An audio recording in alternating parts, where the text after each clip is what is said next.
बोलो श्री प्राणनाथ प्यारे की जय, सतगुरु महाराज की जय, कृष्ण कन्हैया लाल की जय, बीतक महापर्व की जय, लालदास महाराज की जय, सब सुंदर साथ की जय। महामत कहें ये साथ जी, चर्चा भया का बखत, अब तुम सुनियो चीत दे, लाल आगे आए बैठे इन तकथ। परम श्रद्धेय आदरणीय सुंदर साथ जी, सप्रेम प्रणाम। साथ जी, हम बीतक चर्चा के 9वें खंड में प्रवेश कर रहे हैं और आप सभी को हृदय से स्वागत अभिनंदन वंदन करते हुए हम सब राज जी महाराज और श्यामा जी का जोश इस क्षर ब्रह्मांड में जो उतरा है, ऐसे अद्वैत लीला का स्मरण करते हुए हम सब धन्य हो रहे हैं। और इधर आप सभी बड़े भाव से 8वें भाग में आप सभी ने सुना था कि अरब देश में महाराज जी जाते हैं और 5 वर्षों तक वो लगातार वहाँ का धन, वहाँ का तन मन सब कुछ अर्पण करने के बाद, उनको अच्छी तरह से समझाने के बाद से वह किस प्रकार फिर भारत लौट के आते हैं। बड़ा सुंदर प्रसंग है। इस संसार में भी हम लोग धन कमाने का प्रयास करते हैं तो इसका भाव वहाँ पर बीतक बताती है कि जब वहाँ पहुँचते हैं तो इस प्रकार धन पवित्र हो जाएगा। कैसे होगा? खेता भाई को हंसते हुए कहने लगे महाराज जी, धन तो पवित्र होगा, परंतु हे महाराज ठाकुर, मैंने अरब में रहते हुए जो धन कमाया है वो अच्छी नीयत से नहीं कमाया है। धन कमाते समय ब्याज के ऊपर ब्याज लिए हैं, चक्रवृद्धि ब्याज लिए हैं, लोगों को परेशान भी किया है, कुछ लोगों को ठगा भी है। इस प्रकार खराब नीयत से जो धन मैंने इकट्ठा कर रखा है, क्या ऐसे धन धर्म की सेवा में हो जाएगा? हो सकता है? मुझे तो कभी कभी ऐसा लगता है कि जिस ढंग से मेरे पास धन आया, यह धन या तो अग्नि में जलकर स्वाहा हो जाएगा या पानी में डूब जाएगा या राजा के पास राजकीय कोष में चला जाएगा। मुझे नहीं लगता कि इससे धर्म की सेवा होगी। महाराज ठाकुर कहने लगे, आप प्रयास तो करो, सबसे पहले मन को पवित्र करें। मन पवित्र होगा तो धन कमाते समय नीयत खराब नहीं होगी, फिर उचित रूप से आप मुनाफा लोगे, क्योंकि व्यापार में उचित मुनाफा लेना ही तो शास्त्र सम्मत है। शास्त्रों में खेती करना, व्यापार करना, शिक्षा दान देना, गौशाला चलाना, नौकरी करना, ये 5 व्यवसाय को उचित माना जाता है। परंतु ये सब कार्य करते हुए अनुचित भावना मन में नहीं आनी चाहिए। मन को पवित्र करें तो आपका धन अपने आप पवित्र हो जाएगा। श्री महाराज जी खाली समय में खेता भाई को सत्संग का भी लाभ देते थे, परंतु उन पर कोई असर नहीं होता था। जिस प्रकार बंजर जमीन में बीज बोने पर अंकुरित नहीं होता, उसी प्रकार पात्रता न होने पर आध्यात्मिक ज्ञान भी हृदय में नहीं उतरता है। ऐसे चर्चा को खेता भाई ने उपदेश समझा और उन्होंने कहा कि महाराज, ये गोदाम की चाबी आप ले लो, जितना धन मैंने ब्याज पर सबको दे रखा है उसको एकत्रित कर लेना, फिर हम हिंदुस्तान लौट चलेंगे। खेता भाई की ये बात सुनकर महाराज को भी बहुत आनंद आया। महाराज जी ने मन में विचार किया कि गांग जी भाई इतने धर्मात्मा हैं कि उन्होंने सतगुरु महाराज को अपना घर पर पधराया, तो उनके भाई भी अच्छे ही होंगे। 1 साल 2 साल 3 साल 4 साल, ये 5वां साल व्यतीत हो गया, हिंदुस्तान लौटने का नाम ही नहीं लेते हैं और कभी भी इनकी इच्छा पूरी नहीं होगी। लेकिन इसी बात को मंगलदास जी महाराज कहते हैं कि कमाई का अर्थ है कम आई, अर्थात आपको कम ही दिखाई देता है, कम आई। इस संसार में जितने भी कमाने वाले लोग हैं उनको इच्छा पूर्ण नहीं होता, वो कहते हैं कि अभी कम धन कम है। इसी तरह यहाँ पर खेता भाई भी कह रहे हैं कि चलेंगे चलेंगे, ऐसे करते करते 5 वर्ष का समय व्यतीत हो जाता है और जिस दिन प्लानिंग बनाते हैं तो रात में ही मृत्यु हो जाती है। आगे 8वें वाले प्रसंग में आप सुने भी होंगे कि किस प्रकार वो वहाँ प्रयास कर लेते हैं, फिर वो गवर्नमेंट ले लेती है, फिर ये नमाज की अदा करते हुए उसको बताते हैं और वहाँ बताने के बाद से पुनः धन इनको वापस मिल जाता है और वापस लौटने के बाद से ये महराज ठाकुर इधर आदेश संदेशा देते हैं और उस धन को लाने के लिए हिंदुस्तान से इनके पुत्र बिहारी जी और श्याम जी दोनों लोग वहाँ पे पहुँच जाते हैं और कुछ धन वहाँ से लेकर के वापस आ जाते हैं। और इधर बालबाई जी को बड़ा मतलब ये अलग सा लगता है, धर्म का नियत देखते हुए धन पर उन लोगों को मन में आस बन जाता है कि सब धन हम लोग हड़प लेंगे। और बालबाई जी ने जामनगर राजा से शिकायत कर दी। बालबाई ने शिकायत करने पर महराज जी की मतलब शिकायत ऐसे की थी कि बाल भाई कि मेरे भाई का धन महराज ने हड़प लिया, उनके पास जो संपत्ति हुआ तो हमें मिला या राजकोष में जमा हो जाए, किंतु महराज को कदापि नहीं मिलना चाहिए क्योंकि उन्होंने मेरे भाई की संपत्ति हड़प ली है। साथ जी यह बात सच है कि जिस प्रकार बंदर के हाथ में उस्तरा दिया घातक होता है, उसी प्रकार चंचलता, अतिशय भावुकता तथा तीक्ष्णता से दोष वाले पुरुष या स्त्री को वर्चस्व देना घातक होता है। बालबाई की इस चुगली से अत्यंत अनर्थ किया। राजा ने समुद्र के किनारे महराज ठाकुर को पकड़ने के लिए चौकी लगवा दी। कुछ दिनों बाद महराज ठाकुर धन लेकर जैसे ही जामनगर में उतरे, महराज जी को उतरते ही राजकीय नियंत्रण ने उनको पूछताछ की और महराज स्पष्ट रूप से कह दिया कि इस धन में से एक कौड़ी भी मेरा नहीं है। इस पर या तो सतगुरु महाराज जी का अधिकार है या उनकी पत्नी या उनकी गांग जी भाई का। साथ जी पानी का पैसा पानी में ही जाता है। खेताबाई की कमाई का धन बालबाई की नादानी के कारण सुंदर साथ की सेवा में नहीं लग सका। कुछ धन तो समुद्र में गिर गया। बचा हुआ धन जो महराज जी लाए थे राजकोष में जमा कर लिया गया। यह माननीय कमजोरी है कि आपने एक अपराध को छिपाने के लिए दूसरा अपराध करना। राजा ने सारा राजकोष में जमा कर लिया, महराज ठाकुर को नज़रबंद भी कर लिया। 1.5 महीना बाद महराज ठाकुर को निर्दोष पाकर रिहा कर दिया गया। रिहा होते ही महराज जी ने सतगुरु के पास प्रणाम करने के लिए सोचा और सतगुरु महाराज जी को प्रणाम करने के लिए आए। इधर राजा के पास जाकर की गई चुगली को असफल होता देखकर बालबाई सतगुरु जी के पास गई। जो कार्य बिहारी जी तथा श्याम जी नहीं कर पाए थे उसे अपनी स्त्री हट के स्वभाव से बालबाई जी ने करवा लिया। बालबाई जी ने स्पष्ट रूप से सतगुरु श्री देवचंद्र जी से कह दिया कि यदि आपने महराज जी का प्रणाम स्वीकार किया तो मैं आत्महत्या करने पर विवश हो जाऊंगी। इधर निजानंद स्वामी यह जानते थे कि महराज पूर्ण रूप से निर्दोष है तथा बालबाई बिहारी जी और श्याम जी के झूठ बोल रहे हैं, फिर भी वे स्त्री हट के सामने लाचार हो गए। न्याय का सिंहासन डगमगा गया। साथ जी कल्पना करिए कि 5 वर्ष की जुदागी के बाद सतगुरु से मिलने के लिए कितनी तीव्रता महराज जी को थी। और इधर जैसे चंद्रमा में भी कलंक की बात की जाती है, किंतु महराज जी का जीवन तो निष्कलंक है।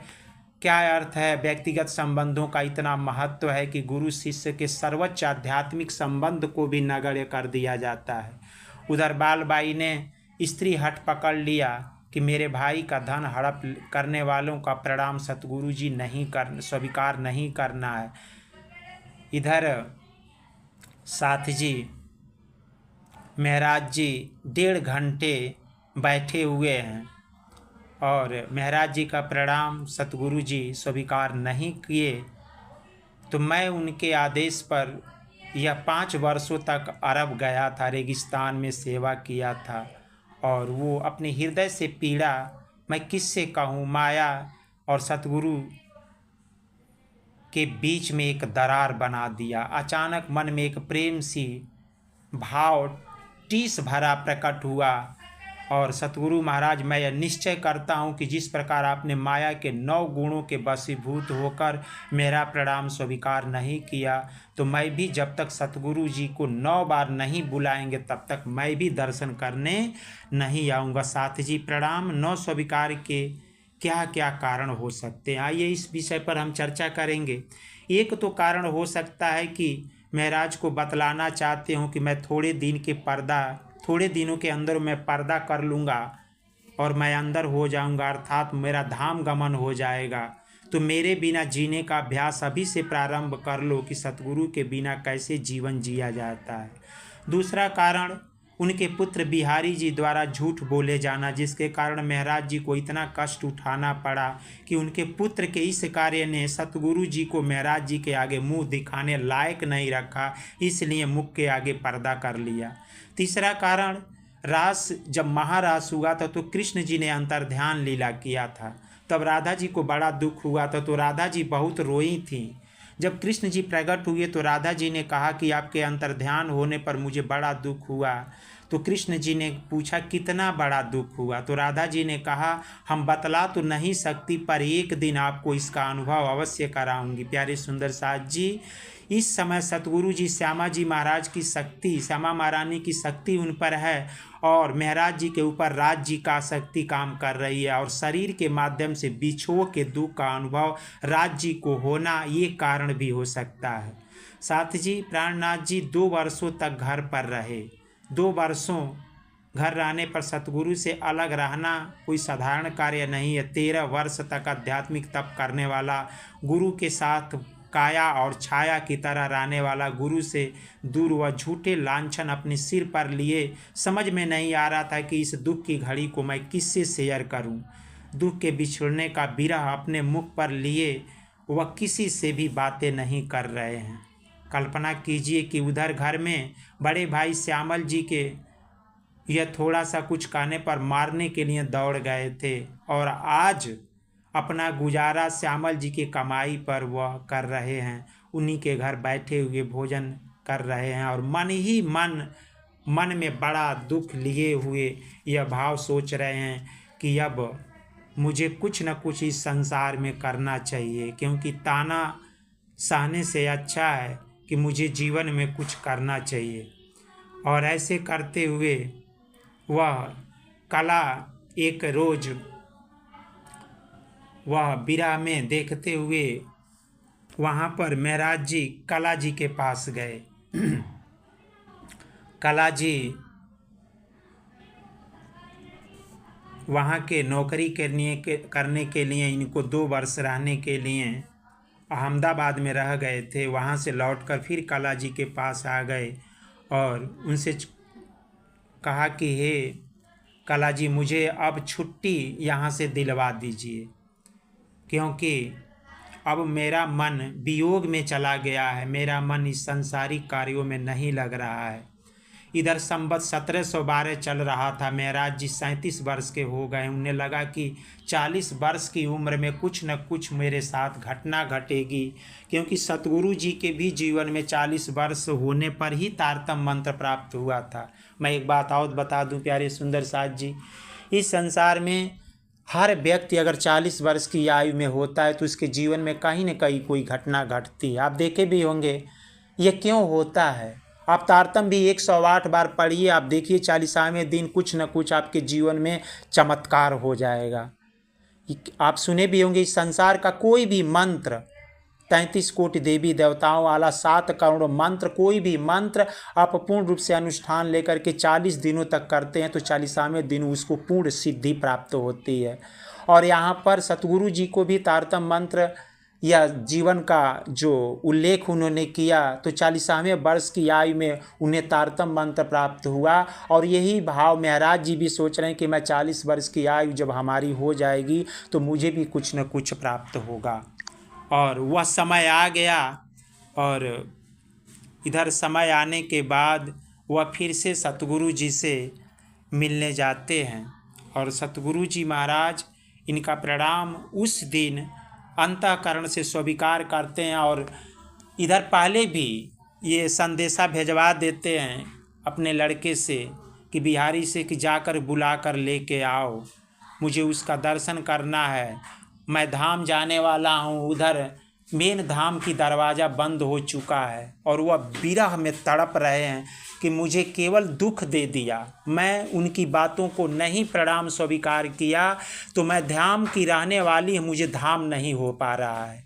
प्यारे सुंदर साथ जी, यह बहुत बड़ा जीवन का प्लस पॉइंट है। यहाँ देखिए डायरेक्ट सतगुरु महाराज श्यामा महारानी के पार्ट लिए हुए हैं, लेकिन उनका प्रणाम स्वीकार नहीं किए, महाराज का प्रणाम स्वीकार नहीं किए, तो अपने रंग महल का जो मेन दरवाज़ा है उस दरवाज़ा बंद हो चुका है, प्रवेश नहीं कर पा रहे हैं। तो प्यारे सुंदर साथ जी, आप भी किसी सुंदर साथ का दिल दुखाते हैं, वह सभी सुंदर साथ श्यामा महारानी के अंग हैं, अगर उनका आप दिल दुखाते हैं तो आप भी धाम से वंचित हो जाएंगे। इस पूरी कथा का मेन ये पॉइंट है कि आप किसी का भी वाणी वचन कर्म से आप किसी को तकलीफ़ न पहुंचाएं। अगर तकलीफ़ पहुंचाएंगे तो निश्चित तौर पर आपका भी दरवाज़ा बंद हो जाएगा, आप धाम नहीं जा पाएंगे। यही प्रक्रिया सतगुरु जी के सामने हो रहा है।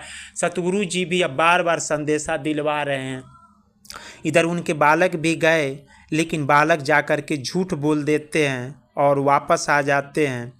लास्ट में ये महाराज जी को बुलाने के लिए उन्होंने तीसरी बार बालबाई को भेजा। बालबाई जाके कही हकीकत में कि सतगुरु जी धाम जाने वाले हैं, आपको बार बार बुला रहे हैं। तब महाराज जी ठाकुर सारा काम छोड़ करके उनके चरणों में आ गए और उनको सब स्वरूप देखा तो देखते ही देवचंद्र जी दिल से बड़ा खुश हो गए।